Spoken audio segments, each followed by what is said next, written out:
ውድ ኢትዮጵያውያኖች ዛሬ አዲስ ነገር ትክክለኛ የሆነ መረጃ ይዤላችሁ መጥቻለሁ። ይህንን መረጃ በትክክል ሰምታችሁ እንድታሰሙ አደራ እላለሁ። ትክክለኛ የሆነ ነው።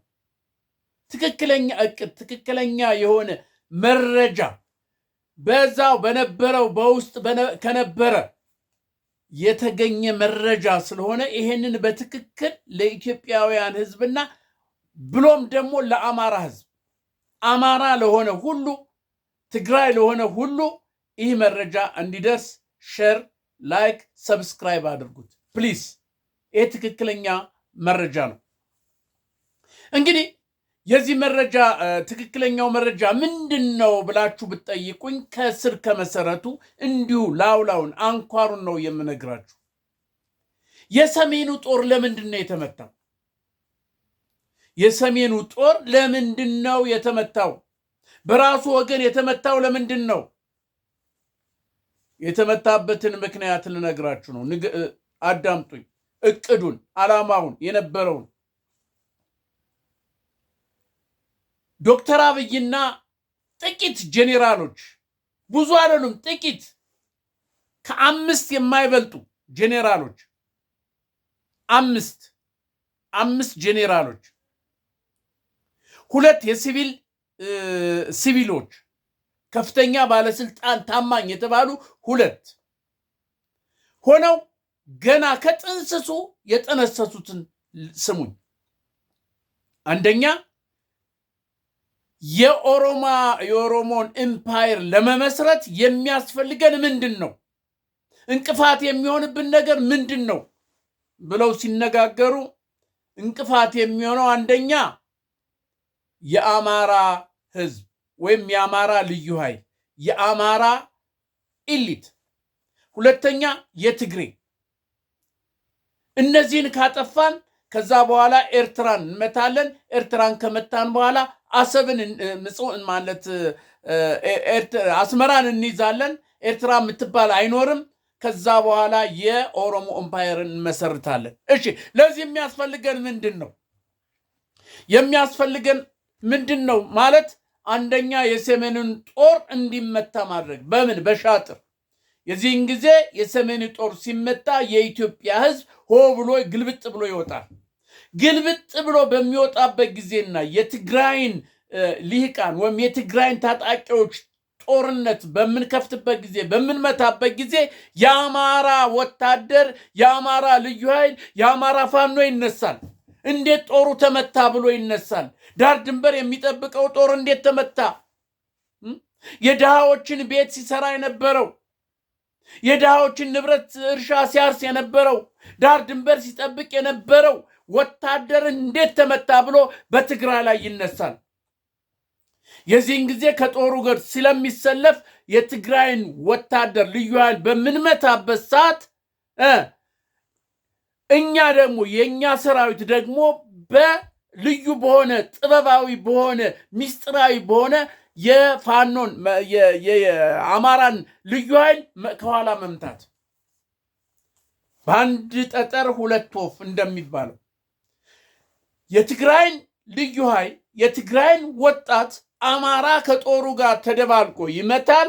የአማራ ልዩ ኃይል ይመታል። እኛ ደግሞ በሚስጥር ያዘጋጀናቸው ከኋላ ሆነው የአማራ ልዩ ኃይልን የአማራ ፋኖን ይመታሉ። በዚህ መልክ የአማራንና የትግራይን ወጣቶች ልዩ ኃይል እናጠፋለን። ከዛ ይዳከማል። ከተዳከመ በኋላ የአማራና የትግራይን ወጣት ልዩ ኃይል ካጠፋን በኋላ በሙሉ ኃይል በአንድ ልብ አስመራን እንወራለን፣ ኤርትራን እንወራለን። ኤርትራን ደግሞ የሳምንት ጦርነት ነው፣ በአንዴ ነው የምናጠፋት። ስለዚህ አስመራን ወደ ማን? ኤርትራን ወደ ኢትዮጵያ እንመልሳለን። አሰብ፣ ምጽዋን፣ የቀይ ባህር እንትናችንን ሉዓላዊነታችንን እናስመልሳለን የሚል ዕቅድ ተነድፎ ነበረ የሰሜኑ ጦር የተመታው። የሰሜኑ ጦር የተመታው ከነዚህ ከ5 ጄኔራሎች መካከል የትግራይ ጄኔራሎች አሉበት። የትግራይ የተወሰኑ ሚስጥር የሚያውቁ ሲቪሎች፣ ከሁለቱ ሲቪል ውስጥ አንዱ የትግራይ ነው። ያውቃል ሚስጥሩን የሚያውቅ የትግራይ ባለስልጣን፣ ይሄን እቅድ የሚያውቅ እነዚህ ብቻ ናቸው የሚያውቁት። ሌላው ጄኔራል በሉት ኮሎኔል በሉት ምን ወታደር በሉት ይሄን ሚስጥር ማንም አያውቅም። የሰሜኑ ጦር የተመታበትን ሚስጥር ማንም አያውቅም ከዚህ ከሰባቱ በስተቀር። 2 ሲቪል 5 እንትኖች ጄኔራሎች እነዚህ ያውቃሉ። ዓላማው እቅዱ እነዚህ ነበሩ። ስለዚህ በእቅዱ መሰረት ያ ጦርነት ተካሄደ። ስንት የትግራይ ወጣት አለቀ።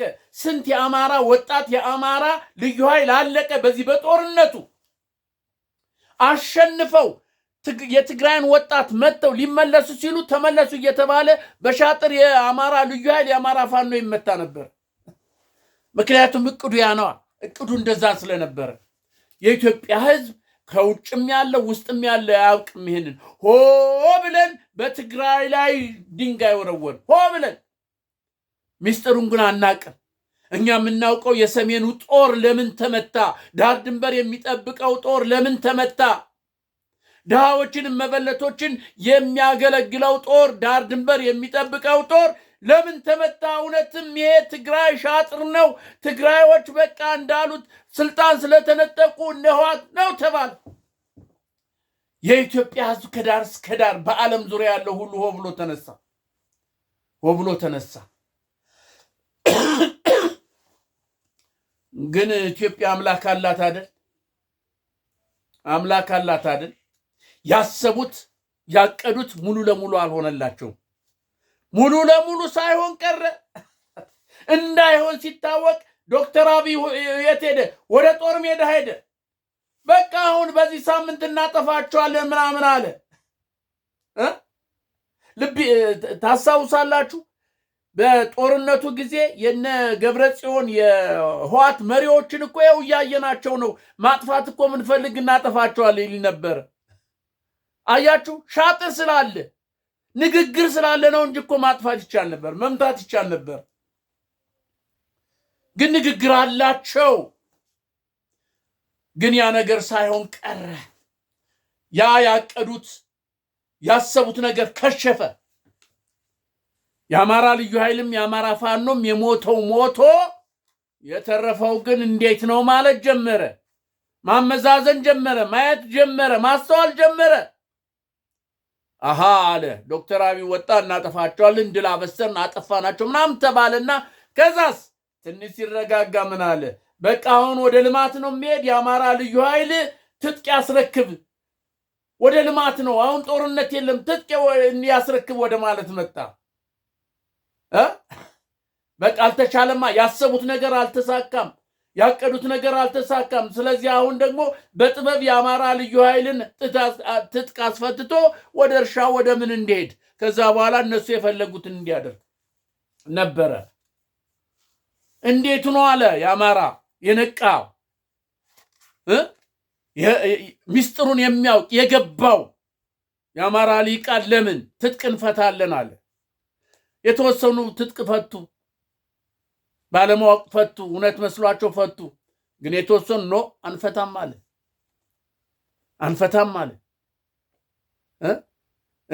ይሄ የአማራ ተቀናቃኝ የነበሩትን የፋኖ መሪዎችን አይታቸዋል፣ ስንቶቹን እንደተገደሉ በሻጥር። ከዛ በኋላ ኖ አንፈታም አለ። ግማሹ ገባ። ግማሹ ከገባ በኋላ ያው ታውቃላችሁ፣ ግማሹ ጫካ ገባ መሳሪያውን ይዞ ልዩ ኃይል። ከዛ ፋኖ ገበሬው ትጥቁን እያያዘ ቁመ ጠብቀኙን እያያዘ ወጣ። ብዙ ነገር ተብሎ ወጣ። አሁን በየቀበሌው 5፣ 6፣ 10 እየሆነ በየቀበሌው ምን እያለ ብልጽግናን መዋጋት ጀመረ። ኧረ ይሄ ገበሬ ደግሞ በ15 ቀን ውስጥ በ10 ቀን ውስጥ ቀበቶውን እናስፈተዋለን እንኳን መሳሪያውን ብለው ተጀመረ። መግለጫ ይሰጣሉ። ምን ይላሉ? እየተጠናከረ መጣ። የአማራ ፋኖ፣ የአማራ ጀግና፣ የአማራ ገና ከእናቱ ጀምሮ ጀግንነትን የተማረ አተኳኩስን የጀማረ ስለ አገሩ፣ ስለ ማንነቱ፣ ስለ ክብሩ እየተነገረው ያደገ በተግባር በትውልድ የሰለጠነ ጀግና የሆነ የአማራ ህዝብ ተነሳ። ሆ ብሎ ተነሳ። ስለዚህ የብልጽግናን ወታደር ማጅራቱን እያለ እየነጠቀ ክላሹን ታጠቀ። ማጅራቱን እያለ ይሄ ጥቁር ክላሽ ታጠቀ፣ ስናይፐር ታጠቀ፣ አየር መቃወሚያ ታጠቀ። ይሄን የምታዩትን ሰራዊት ይሄ ይታያቸዋል። ይሄ ሁሉን ሰራዊት ምሽክ ካደረገው ከዚህ አየር ወለድ ከተባለው ሰራዊት ይታያቸዋል። ከዚህ እየነጠቀ የአማራ ወጣት የአማራ ህዝብ ታጠቀ። ቀስ በቀስም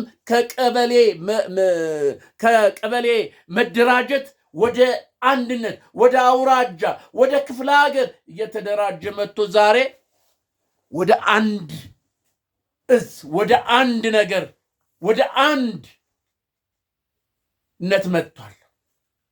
መጥቷል። አሁን የብልጽግና ወታደር ያሰበው ያቀደው ሁሉ ከሸፈ። የሚያደርገው ቅጡ ጠፋው። ወታደሩ አለቀ።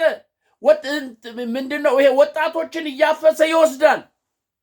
በ3 እና በ4 ወር ስልጠና ይልካቸዋል፣ ያስረክባሉ፣ ያልቃሉ፣ እድል የቀናቸው እጅ ይሰጣሉ። የሚዋጋ ኃይል ጠፋ። አሁን አፈሳ ተጀምሯል። እያያችሁ ነው። በየቦታ ያፍሳል። አሁን በአደባባይ በግልጽ። ድሮ በሌሊት ነበር የሚታፈሱት። አሁን ግን በአደባባይ በግልጽ ሽማግሌ ትልቅ ትንሽ ሳይባል እያፈሱ እያስገቡ ነው። ስለዚህ ተመልከቱ፣ የሰሜኑ ጦር የተመታበት ዋና ምክንያት ይሄ ነበር። አማራን ከኋላ መምታት፣ የአማራት ፋኖን ከኋላ መምታት፣ ልዩ ኃይልን ከኋላ መምታት። ከፊት ደግሞ የአማራ ልዩ ኃይል ትግራይን ይመታል። ከወታደሩ ጋር ሆኖ የትግራይ ልዩ ኃይል የአማራ ልዩ ኃይል ያልቃል። እርስ በርሱ በአንድ ወፍ እናጫርሳለን። ከዛ በኋላ ደግሞ እሱ ካለቀ በኋላ በአንድ ግንባር አስተባብረን በቀይ ባህር በምን አስተባብረን ኤርትራን እንወጋለን። ኤርትራን ከወጋን በኋላ ኢሳያስን አስወግደን ኤርትራን ወደ ኢትዮጵያ እንመልሳለን። ከዛ በኋላ ኃይል፣ ንብረት፣ ሀብት በኦሮሞ ውስጥ ስለሚገባ የኦሮሞ ኤምፓየርን እንመሰርታለን። ማንም አይነቀን። ይሄ ነበር እቅዱ። ይሄን ያልተቀበሉ የኦሮሞ ኢሊቶች፣ ይሄን ያልተቀበሉ የኦሮሞ ባለስልጣኖች፣ እውቀት ያላቸው፣ ጥበብ ያላቸው ኢትዮጵያዊ የሆኑ ይሄም አይሆንም ብለው እንደነ ለማ አይነቶች ፈቀቅ አሉ። ሌሎችም እንደዚህ አይነት ነገር አይሆንም፣ የሚሆን አይደለም። የኢትዮጵያን ህዝብ መለየት አይቻልም። የኢትዮጵያን ህዝብ ማለየት አይቻልም። አንድነንን በዚህ አይነት መልክ አይደለም። ይልቅስ የኢትዮጵያን ህዝብ የምንገዛበትን ለረጅም ጊዜ አንድ አድርገን የምንገዛበት ነገር እናቅድ እንጂ እንደዚህ ላይተን የምናደርገው ነገር የለም በማለት ተከራከሩ። አይ አሉ። ከዛ በኋላ መንገዳቸውን ያዙ። አንስማማም በሚል ሁኔታ በዚህ ሁኔታ የሚስማሙት ደግሞ ቀጠሉ። ከዛ በኋላ ቀስ በቀስም ይሄ ነገር እንደማይሆን ያወቁ የኦሮሞ ኤሊቶች፣ የኦሮሞ ኢትዮጵያውያኖች ቀስ በቀስ እያሉ ከሀገር እየወጡ እየኮበለሉ ጥገኝነት እየጠየቁ ነው ያሉ። አሁን ከነዛ ውስጥ ነው ይሄን መረጃ ያገኘሁት። ልብ ብላችሁ ስሙኝ እናንተ ኢትዮጵያውያኖች ስሙኝ። በኢትዮጵያ እየተደረገ ያለው ደባ፣ በአማራ ላይ እየተደረገ ያለው ደባ፣ በትግራይ ላይ እየተደረገ ያለው ደባ፣ በሶማሌ ላይ፣ በአፋር ላይ፣ በኢትዮጵያ በአጠቃላይ ያለው እቅድ ያለው ደባ ይሄ ነው። ግን እግዚአብሔር ይመስገን አልተሳካም። አሁን የመጨረሻው ላይ የነዚህ ተንኮለኞች የነዚህ እቅድ አውጮች ሊገረሰሱ ጫፍ ላይ ደርሷል። ለምን? የኢትዮጵያ አምላክ አለ። ስለዚህ የሰሜኑ ጦር የተመታበት ዋናው ዓላማ ይሄ ነበር። ትግራይንና አማራን እርስ በርሱ መጨረስ፣ ከአማራ የተረፈውን ልዩ ኃይል ጥበባዊ በሆነ ዘዴ ወታደሩ እንዲመታቸው ከኋላ በስተት ነው እየተባለ በድሮን በአይሮፕላን ልዩ ኃይሉ እንዲመታ አነበር እቅዱ። ግን ተጀመረ፣ አልሆነም። ዛሬ ይሄ ሁሉ ሰራዊት፣ ይሄ ልዩ ሰራዊት የተባለ ልዩ አየር ወለድ የተባለ ቀይ ቦነት ለባሽ የተባለ ያ ሁሉ የአማራ ፋኖ የአማራ ወጣት በጅንፍ ባለው መሳሪያ ዱላው እየቀነደበ እየተቀበለ ዛሬ እያስገመገመ ነው። አሁን የብልጽግና መንግስት ተጨነቀ፣ ተወጠረ። እያፈሰ ይወስዳል፣ ይሄዳል፣ እያፈሰ ይሄዳል፣ ይወስዳል፣ ያልቃል። አሁን የመጨረሻ ሁለተኛው መረጃ ስሙኝ፣ ልብ ብላችሁ ስሙኝ። ይሄንን በተለይ የዩኒቨርሲቲ ተማሪዎች፣ በየዩኒቨርሲቲ ያሉ ተማሪዎች በአጠቃላይ ስሙኝ። ይሄን የምትሰሙ በዩኒቨርሲቲ ውስጥ ያላችሁ አስተማሪዎች ልብ ብላችሁ ስሙኝ። ልጆቻችሁ በዩኒቨርሲቲ ያሉ ወላጆች ስሙት ይሄን ነገር። አሁን በየዩኒቨርሲቲው ብጥብጥ ይነሳል። ሆነ ተብሎ እንዲነሳ ይደረጋል በየዩኒቨርሲቲው፣ ምክንያቱም ጦሩ አልቋል። በየዩኒቨርሲቲው ብጥብጥ ይነሳና የታፈሰ ወደ ጦርነት ይሄዳል፣ ወደ ጦር ሜዳ ይሄዳል። የ3 የ4 ወር ስልጠና ተሰጥቶት ይገባል። አንዱ ቅድ ይሄ ነው። በአሁኑ ሰዓት እየታቀደ ያለው ይሄ ነው። ልብ ብላችሁ ስሙኝ። እየታቀደ ያለው በየዩኒቨርሲቲዎች ብጥብጥ እንዲነሳ ይደረጋል፣ ሁከት እንዲነሳ ይደረጋል። በዚህ ሰበብ እየታፈሰ ዩኒቨርሲቲ ተማሪ የነበረ ሁሉ ታፍሶ ወደ ጦር ሜዳ ይሄዳል፣ ይሰለጥናል፣ መሳሪያ ይዞ ወደ ውጊያ ይሰማራል። ይሄ ነው አንዱ ቅድ። በማዕበል በህዝብ ብዛት ፋኖን ለማሸነፍ አይሆንማ። ንጉሥ በሰራዊቱ ብዛት አይድንም ይላል። አይድንም። እስካሁን ድረስ እኮ የኢትዮጵያ ወታደር የተሰለፈው የኢትዮጵያ እኮ ሩቡ ይሆናል። የኢትዮጵያ ህዝብ ሩቡ የሚሆን እኮ ነበር ወታደር ሆኖ የተሰለፈው በየአቅጣጫው የአማራን ፋኖ ለማጥፋት፣ የአማራን ወጣት ለማጥፋት፣ የአማራን ህዝብ ለመደምሰስ የወጣው እኮ ወታደር ከኢትዮጵያ ህዝብ ሩቡ ይሆናል እኮ። ግን አንድም ሳይተርፍ እያለቀ እየተደመሰሰ እጅ የሰጠው እግዚአብሔር የረዳው የእናት አባቱ ጸሎት የረዳው እጅ እየሰጠ በአማራ እቅፍ ውስጥ እየገባ የተረፋለ።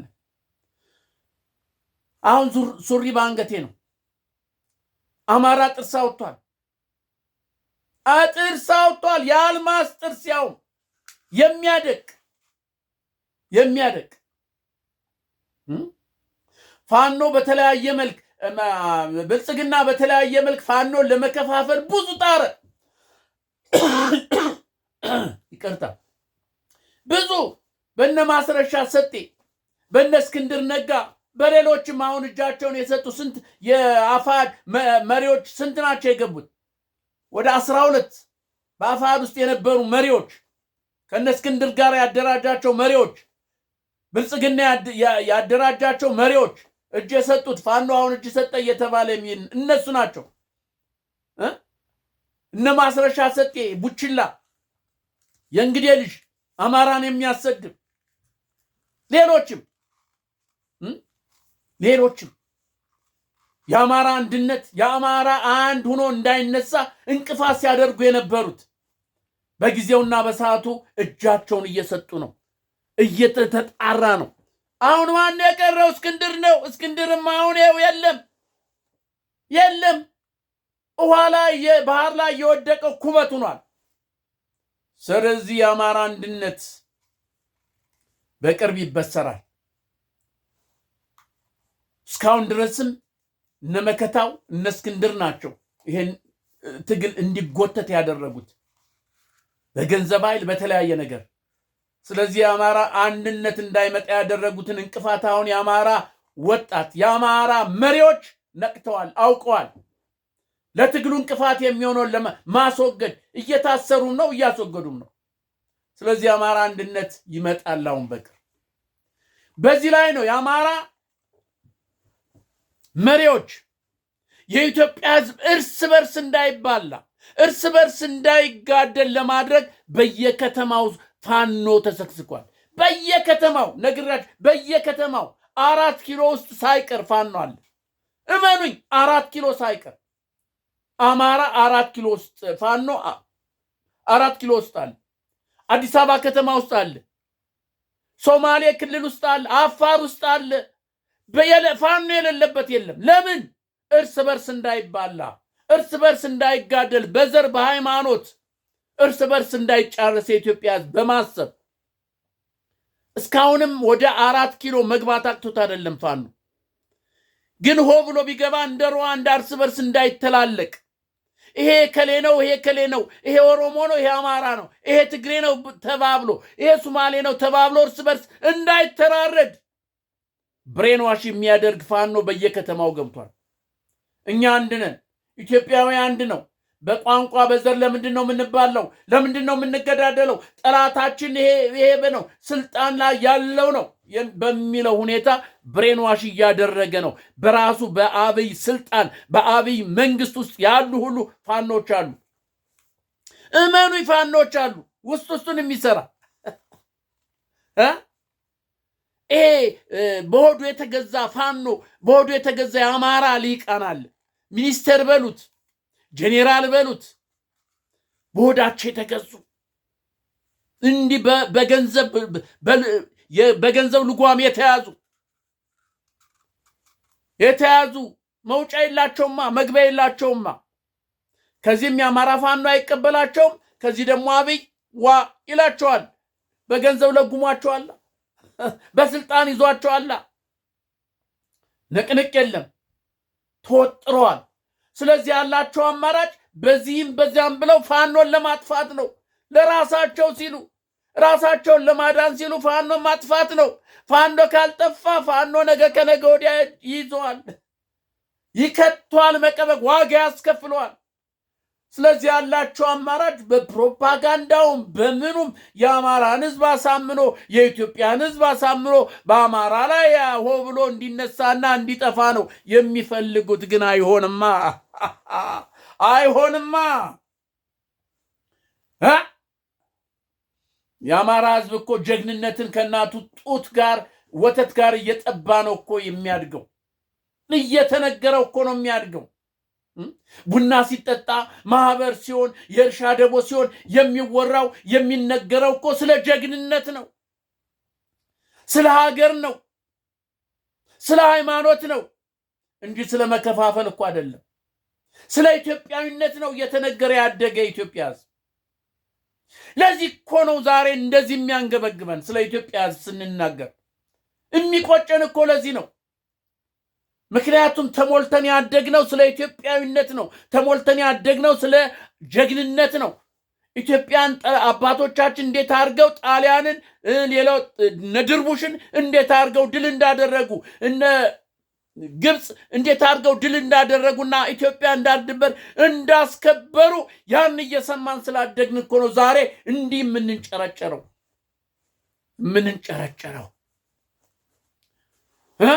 አይሆንማ፣ አይሆንም። ሆዳም አማራ ሁሉ ወዮልህ። የት ትገባ እንግዲህ አሸክሻጊ በሃይማኖቱ በምኑ የምታሸረግድ የት ትገባ? ጊዜው ደረሰ። የአማራ ሕዝብ ደም የኢትዮጵያ ሕዝብ ደም ጮኸ ወደ ላይ። ጽዋው ሞላ።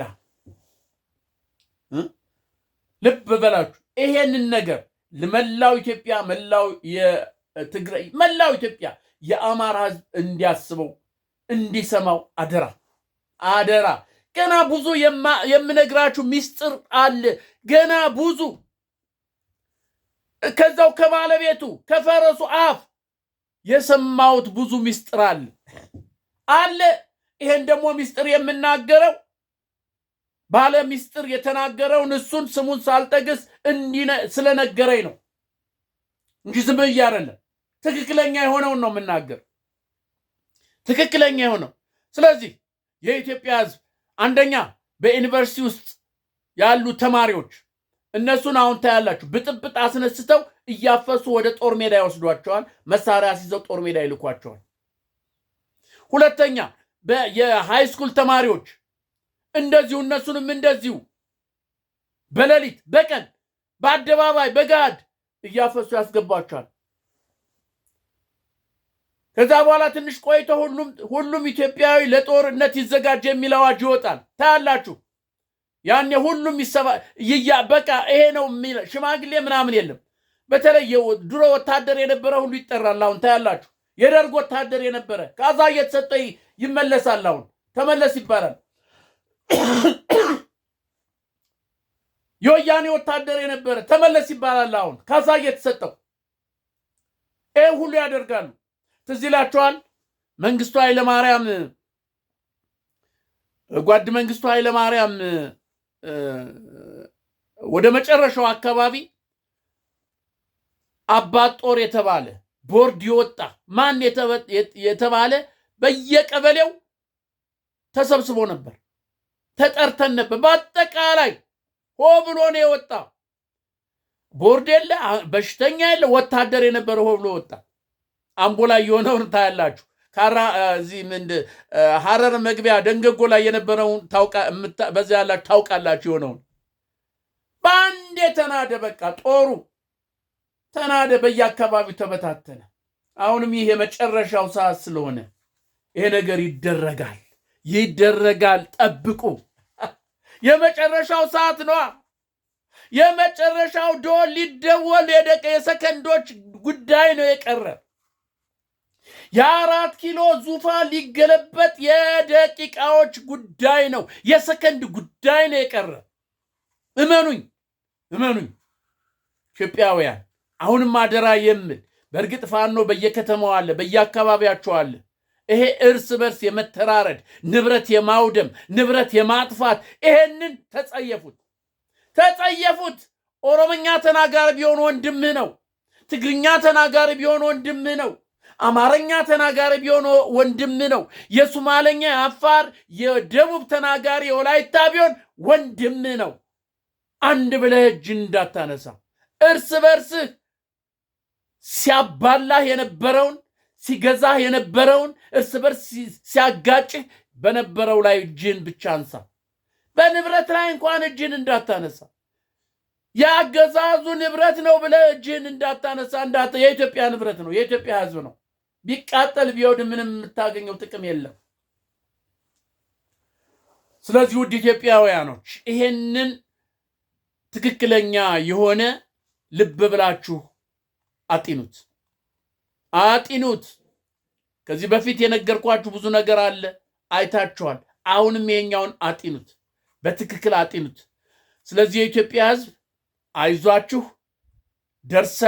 የኢትዮጵያ ፋኖ፣ አማራ ፋኖ፣ በሌሎችም በየሀገሩ ያሉ ታጣቂዎች ለኢትዮጵያ ትንሣኤ ተነስተዋል። አብረን ከጎናቸው እንቁም። በቅርብ ቀን የድል ችቦ ይበራል። ኢትዮጵያ ለዘላለም በክብር ትኑር። ኢትዮጵያ ሊያጠፉ፣ ኢትዮጵያ ሊያወድሙ የተነሱ ይወድማሉ፣ ይጠፋሉ። ይህን ለማስተላለፍ ነው። ሊባኖስ ገዳሙ ነኝ ከአሜሪካ። ሰብስክራይብ፣ ሸር፣ ላይክ አድርጉ። ለሁሉም አዳርሱልኝ። በሌላ እንገናኛለን። ሰላም ለኢትዮጵያ ይሁን ባይ